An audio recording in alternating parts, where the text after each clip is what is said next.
and welcome into the very first video review here on our YouTube channel. I want to thank you for taking the time today to watch our video, and hopefully in the future there will be many more of these video game reviews to come. This being our inaugural video game review, I decided that I would review a game that very recently came out in Cyberpunk 2077. Any feedback down in the comment section below is greatly appreciated and much welcomed, as I am looking to further hone my reviewing and editing and video creation skills. So I want to thank you again for tuning on in today. Let's go ahead and roll on into the video.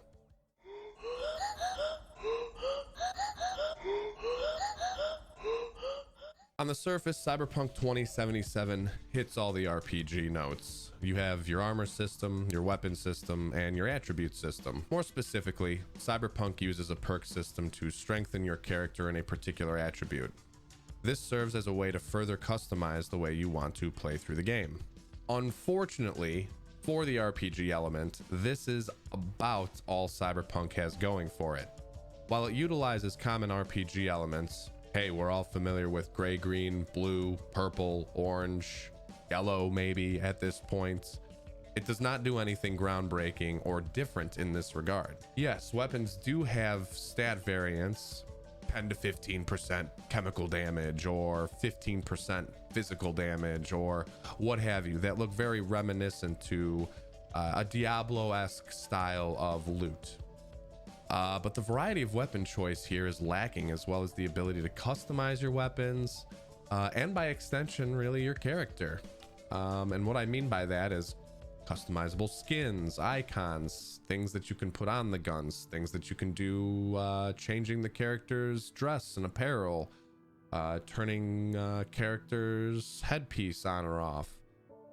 These are just a couple of examples of what I mean by this. For as hyped as this game's customization options were pre-release, I expected to see more choice than I got in Skyrim, a game that is 10 years old. This leads me to my overarching point on Cyberpunk's gameplay. It just isn't that immersive or offer as much choice as it was advertised to. I can't fire out of my car. I could easily do this in GTA 5. I can't do things like give my character a haircut, customize their apparel like I mentioned above. And I don't have the option to play it in third person, which seems to be a staple, a very simple staple of many RPG type games today. I can only do this while I'm driving. Also, why can't I join a faction or a gang? Why do I not have more choices here with this game? I mean, minus firing out of the car at this point, most of these are very iconic staples of the RPG genre and should absolutely be options in this game. I should be able to go back and recustomize my V. I should be able to change the cyberware that I see on his face or her face. I should be able to go and give my V a haircut, but I can't do any of these things. We will get into more detail later in this video. The lack of more life path specific quests as well. No meaningful dialogue outside of our main character's interactions, side jobs becoming quickly redundant, and the all over the place policing system. They spawn seemingly anywhere and I can outrun them in about 100 meters or 100 yards. This game just lacks in overall gameplay. Now let me get into some specifics. As far as story and character development go, I have to give credit here where credit is due. So I guess let's start off with something on the positive side of gameplay. The main story of Cyberpunk was compelling, and compelling enough to where I didn't feel I needed to skip through any of the dialogue. I was interested to learn about how our main character would progress and what choices we would have after that. Our main character, let's talk about our main character V. It can be cold, distant, but they do have their very human moments. The interactions that you have and the relationships that you develop during this game's main side quests, and I want to stress main side quests here because you do have other characters that you build relationships with that you have very detailed, long, winding side quests and side stories to complete, which is very good. But that's about the only thing that's really good about it. Outside of that, You run around and do beat the brat gigs, side jobs, cyber psycho jobs, NCPD alerts that get quickly redundant. As far as the main story goes, and I'm going to give a little bit without giving too much, so slight spoilers for the main story if you haven't played the game yet. You, V, and Johnny are working together to try and resolve a life-threatening issue to you, the character of V. I'm not going to say what this is, and I'm not going to say how you and Johnny come to know each other, but the experience is indeed a thrill ride. It's enjoyable. It pumps the right emotional chords out there when it needs to and cranks the volume up to 11 during the action scenes and the intensity. And also, let me just add here that the music and the soundtrack to this game are fantastic, complementing every bit of action as it rises and falls and rises and falls throughout the game, almost like a beating heart for the game. It's fantastic. There are multiple endings to this game as well. How many there are and how to achieve those endings would be a great video for a different day. The only complaint that I have here is the story, the main story itself is seemingly about 20 to 25 hours. And I get The Witcher 3 got some backlash regarding its main story being too long. I understand that. For me personally, I like a longer main story. For example, by comparison, a game that very recently came out was Valhalla. I am 90 hours into that game and have driven mostly main story stuff with very little exploration and haven't beaten that game yet. By contrast, I've played Cyberpunk 65 hours, have played beaten the game as a street kid, have started a Nomad and a Corpo playthrough. I've done all the side stuff, and I'm just now running around between all of the beat the brat side jobs and NCPD alerts in the game. It's getting awfully boring awfully quick. I am hoping that with future DLCs and expansions in mind, we will see that playtime increase. And I should also make mention that both of these games I'm playing at max difficulty. Drenger and Master Assassin in Valhalla, and very hard in Cyberpunk. Which brings me to my next point. Now, this system that they've implemented for combat, it can be kind of cool from time to time. I mean, who's gonna deny that running around with blades coming out of your arms that you can go slice someone's head off in the game with is not cool? Or the ability to double jump or super jump like Mario isn't really cool. But those two things shouldn't be the only cool defining thing about your combat system. Now, I will say this. There is a system in the game that allows you to enhance your character's extremities, arms, legs, lungs, head, eyes, hands, nervous system, circulatory system. All of these things are fantastic. However, the options that you have in each of those particular spots, that's where the complaint comes in. The system is good, but the options that you have within that system seem awfully limited for a game that was billed as big as Cyberpunk was supposed to be, with as much choice as Cyberpunk was supposed to have. And I mean, hey, who doesn't like a gun that can track bullets while you're crouched behind barrels without you even having to aim? That's really cool. The ability to have smart tracking systems on your guns so that your bullets either track headshots or they track limb shots is a really nifty little system. But again, this is where this all kind of ends, the good stuff. Once you start fighting, and those of you who have played this game with a katana or mantis blades will understand what I'm talking about, your glory kills are exactly the same, and the fighting style gets very, very repetitive after a few fights. Change it up a little bit, Cyberpunk, please. Here's the other thing. You either have your builds in your game. You can be good with your fists, your blades, or your guns. And it's either really one of two ways to approach fights. You can either be a pro hacker and stealth master, or you can go in with brute force. This is not different from any of the other RPGs that I've ever played.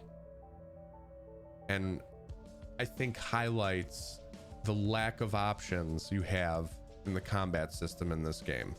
I will now move on to speaking about how the game looks, the graphics, And while I don't really weight this as heavily as I would gameplay or character development or the combat system, we can't ignore it.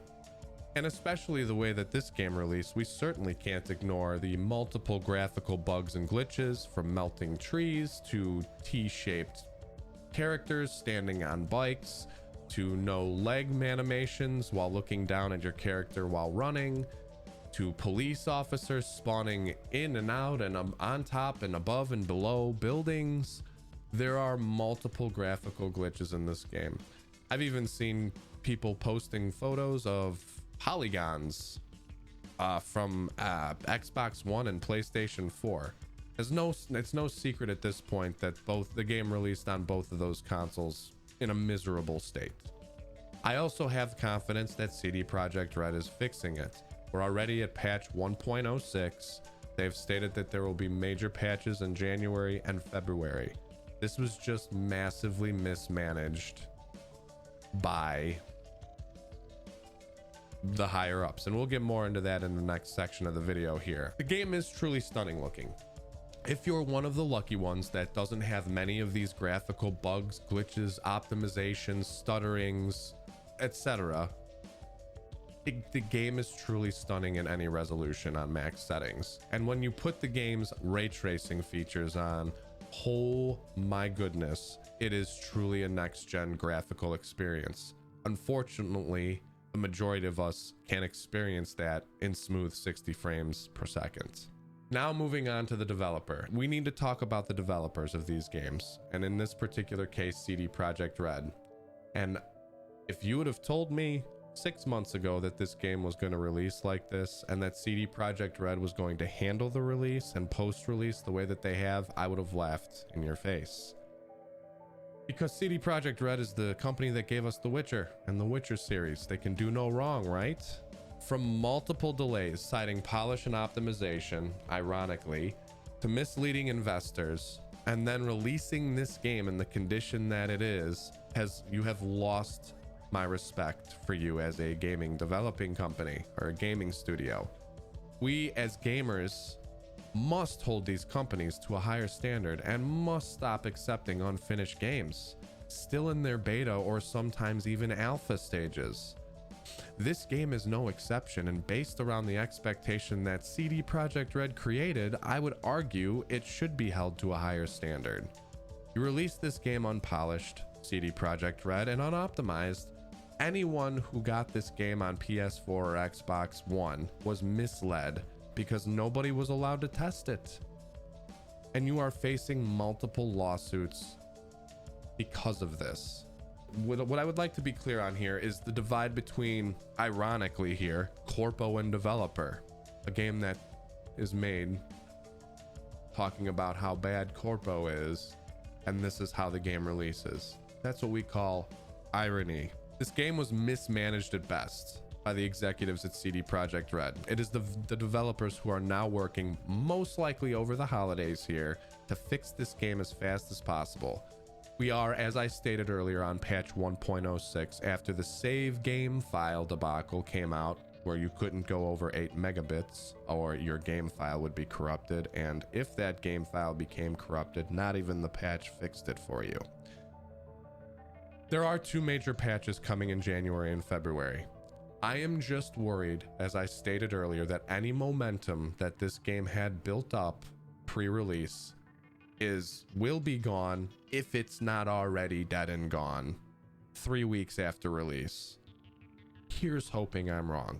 As far as final thoughts, what do we say to summarize this review? I had hoped, as I said earlier, that this game would be the next Skyrim for me. A game that I could literally lose myself in for 1,000+ hours. And I understand that Skyrim wasn't a polished game on release either, but it continually draws me back to it. I'm having more fun right now. Let's give you a recent game. But let's not talk about a 10-year-old game. Let's talk about Valhalla. I'm having more fun in Valhalla right now than I am in Cyberpunk. It's more immersive. I have more to do. They just released a seasonal event, the Yule event, where you can go around and do other seasonal specific quests. This game is drawing me into it more than Cyberpunk is. I just want an RPG that doesn't feel like a chore to play through, and Cyberpunk, while at its bare bones, does have the potential to be a great RPG eventually. It just isn't right now. From lack of choice and customization to poorly implemented systems and a disastrous launch, I just cannot, in good conscience, recommend buying this game right now. I would wait until the major patches, CD Projekt Red, discuss release in January and February, and come back to the game at that point and reassess. And even then, I'm not sure I would recommend paying full price. This game is a 6 out of 10 at best. I thank you for tuning into the video today. Thank you very, very much for your attention and your comments and your feedback and opinions. Please, again, do not forget to smash that like and that lovely red button underneath the video, and we'll see you on the next one. Take care, Panda Fam.